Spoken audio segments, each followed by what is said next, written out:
Rusofob. Men rusofob emasman. Sizlar o'zbekofobsizlar. O'zbekofoblar meni shu ahvolga soldi. Men buyuk rus olimlari, shoirlari, ijodkorlari, samimiy rus xalqini hurmat qilaman, ehtirom ko'rsataman.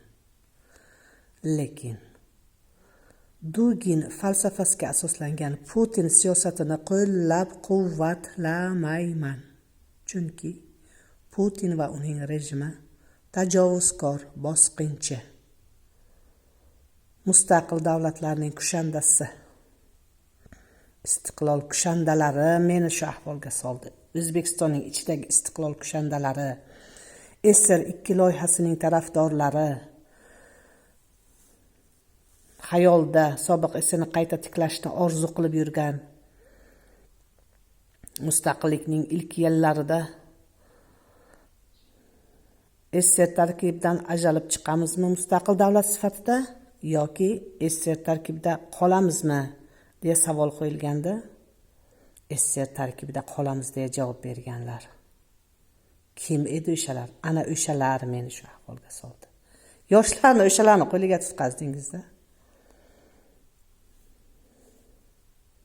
Saralab oldi.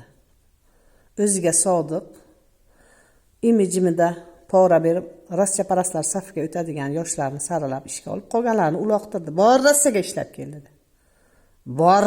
ishlab keldi.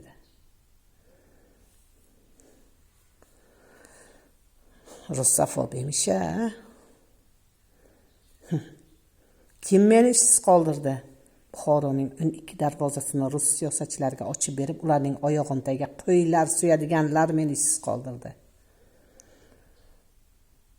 Rus siyosatchilarini, rus ayollarni o'pib kutib oldingiz-ku, ko'zim bilan ko'rdim, o'pib kutib oldingiz-ku, quchoq ochib. Ana o'shalar meni ishsiz qoldirdi.